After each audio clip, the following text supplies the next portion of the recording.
am really excited to share this video with you today because I've been looking through some of the highlights from the 2020 Beijing Motors Show, and this is the only motor show this year to actually be held, and I'm really glad that they made it work because there are some really crazy concepts in cars in this year's motor show. And in this video I'm gonna show you why I'm considering moving to China to work as a designer. There is lots of craziness to cover here, so let's dive in.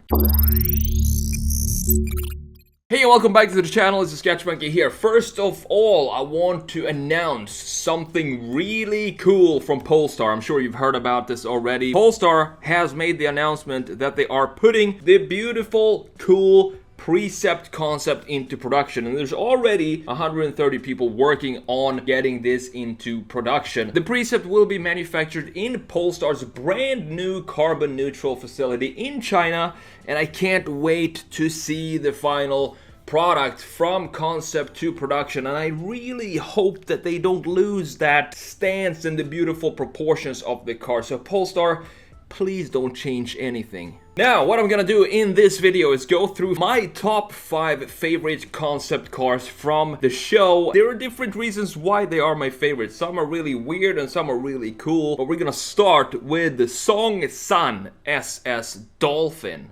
And I think you can see what this car is inspired by. Of course, it is the Corvette C1, but this car right here is all electric. It has a 16 kilowatt-hour battery pack supplying electric energy for up to 62 miles. It's not that impressive, actually. It's pretty bad, but it has a 0 to 60 time of 4.9 seconds, which is okay for an electric car. It's kind of in the 12-second range of mid-90s cars. If you have an electric car, if it doesn't go 0 to 60 under 5 seconds, something is off with the car. And this Chinese electric Corvette C1 can be yours for just $86,613. And now let's have a look at the design of this thing right here. So here it is, the beautiful Dolphin. And you can see that they do have a little dolphin up here. If we zoom in, you can see that this is where the whole name comes from. You can see that there is actually a chrome dolphin in the hood of this car, which is amazing. This is a cool looking car. I mean, it looks weird, and I'm gonna show you exactly why it looks weird. And it looks exactly like a Corvette C1. I'm really surprised that they're even allowed to create designs like this without any legal trouble, because it's almost an exact copy. But let's have a look at this car from a straight side view. And you can see where the problems are starting to come up here. It's of course the proportions of the car. You can see the front of the car stretches out like I don't know what, all the way to this point, and then we have, you know, there is nothing to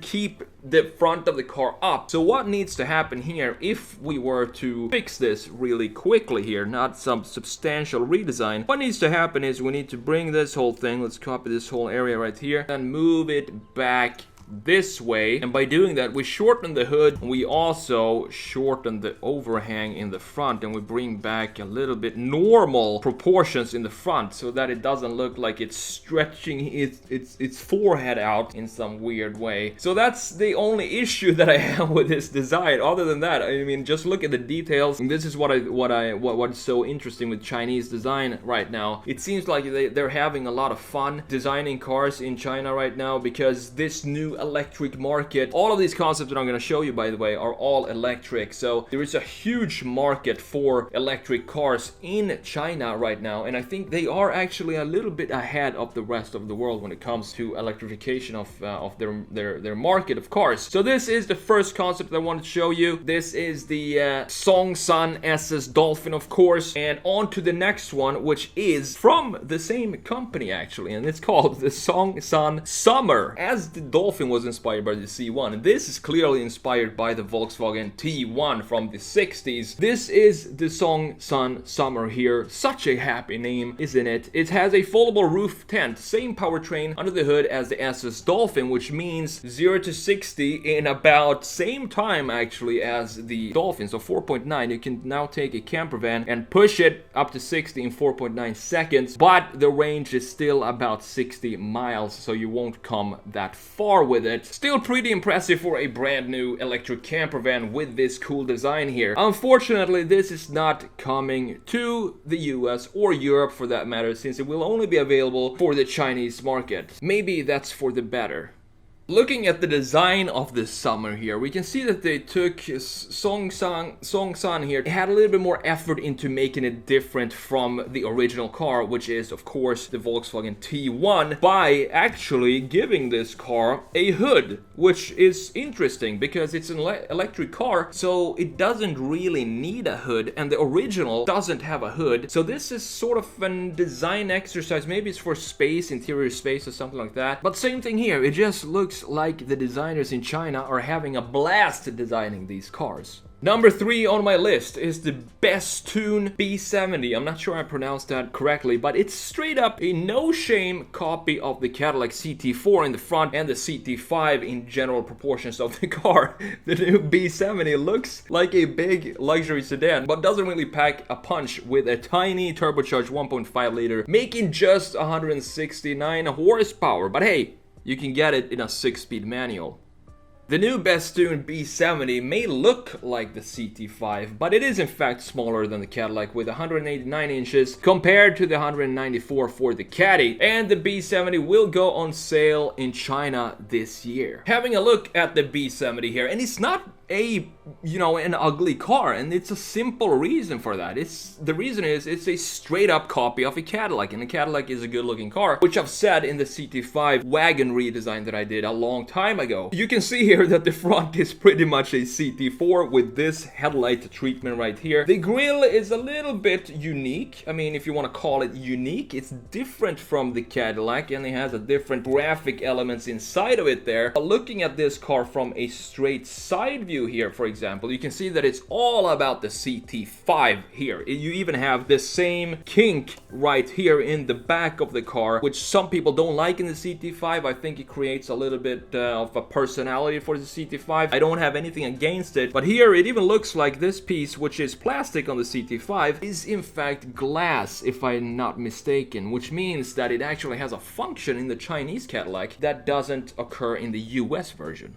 Overall, I think it's a beautiful looking car, and of course this is not coming to the US. Another thing I want to mention here with the B70 is the interesting way they use the trend, which is putting the main headlights in the bumpers. You can see that this right here is the main headlight, and here the rest, this whole piece here is just running lights. Cool, interesting way of having what the Hyundais and Kias are doing right now, which putting the lights somewhere in this area down here, the main light, and then you can stylize whatever you want on top of that to create this unique identity of each brand. Number 4 on the list, I think this is probably my favorite concept of the whole show. It's just a cool looking car, and that is the Great Wall Aura Futurist Concept. This is a car that was developed within the Aura brand of Great Wall Motors, and this means that it's an all-electric car, and it's called the Futurist Concept. For now, this is just still a concept, and there is no information on the powertrain yet, but Great Wall Motors seems very interested in bringing this into production, and I say go for it. It looks great. It's almost like a modernized version of the Trabant, and I love it. So let's have a closer look at this Great Wall Motors here. I want to show you why I like it so much. First of all, it's a very simple design. It's a clean and elegant and almost classy looking car, especially with its Alpina style wheels that they have on here. And then you have a bit of some copy going on here in the front, because that's what,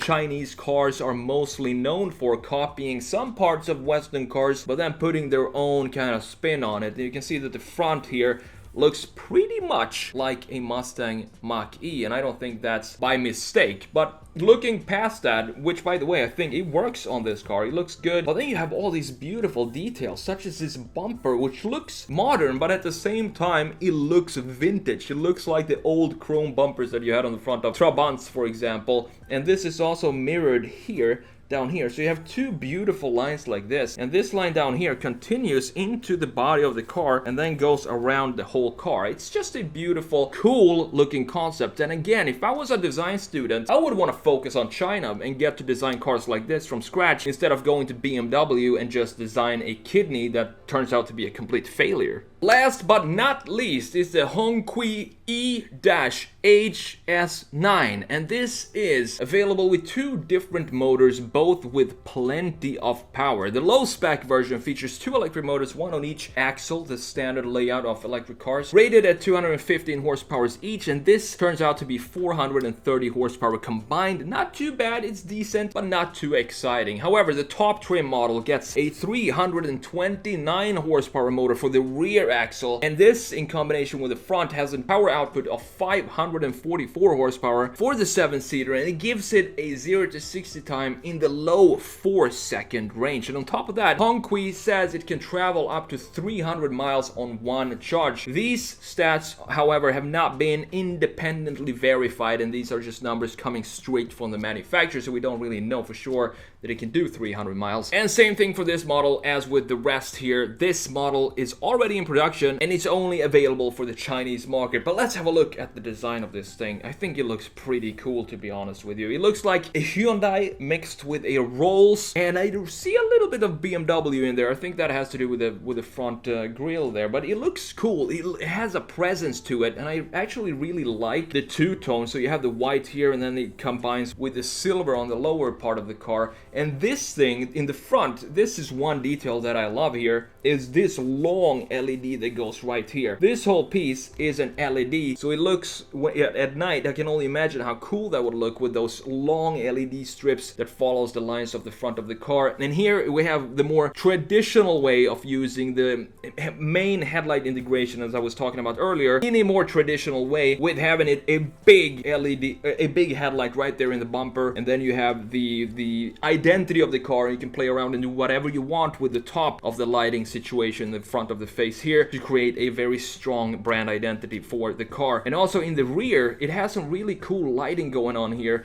It's a massive LED assembly right here. This too, you have a lot of small LEDs going in this little part right here, and this probably looks very cool when it's lit up at night as well, and gives it a strong identity. You also have a very distinct C-pillar right there, and overall it's just cool that we have a massive luxury 7-seat SUV with a 300-mile range, all electric, and it just shows what kind of the future is going to hold when it comes to electric cars. And those are my 5 favorites from the Beijing Motors Show. There are 3 other cars that I want to mention though. The first one is the Beijing Radiance Concept, and this has a claimed range of 497 miles. It's have level 4 autonomous driving when it hits production, which is comparable to Tesla's autopilot feature. And the design reminds me a lot of the Lucid Air design, with almost a single shell design, and I love the way they've integrated the lights and LEDs in this car. And this is of course a concept, so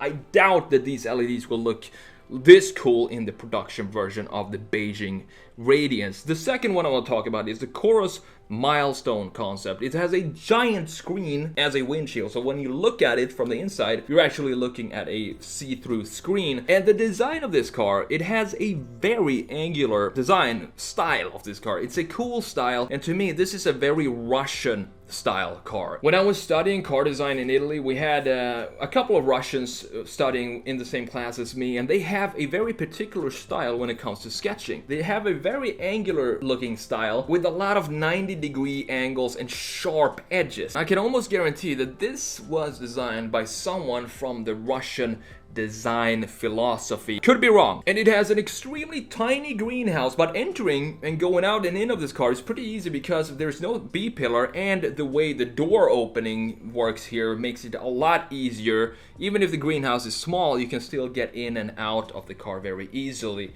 This of course is also still just a concept and not a lot of details on this car, but this is one of these cars that just is so different when it comes to the design that I think some company, if not Chorus, should pursue a style direction with this style, because it would create a very, very strong brand identity. The last mention of this video, I know it's a really long one, is the Ford sculpture. Now Ford is previewing its design language by showing off an interesting sculpture, looking a little bit like a Blade Runner style flying Mustang in pearl white. You also have an almost horizontal fin on top of the rear fender, almost like a tribute to the 1950s car designs. It could be a celebration of the opening of Ford's new design center in China, which I kinda hope it is. I'm not a huge fan of this shape, especially the graphics in the front. It looks as if it's been punched in the face. It's a bit too flat-nosed and looks dated, to be honest, but it's an interesting way of displaying new design ideas by Ford. And those are my thoughts on the Beijing 2020 Motor Show. I love the creativity that comes out of China nowadays, and I think they are having so much fun with a new platform of a skateboard full of batteries where they can build whatever they want on top of. And as I said, if I was a design student and looking to get into car design, I would probably really honestly focus on going to China, because there you would have the opportunity now to build up a brand, the design and the identity from scratch, as I said, instead of working for bigger established brands like Mercedes, BMW, or here in the US, Dodge or Chevy or whatever, Ford. And if you go to China, you have a bigger opportunity to be a part of something and have a bigger impact on the brands over there. That's just a feeling that I have right now. I hope you enjoyed this video. I'm TheSketchMonkey. Thanks so much for watching. I hope to see you next time. Take care.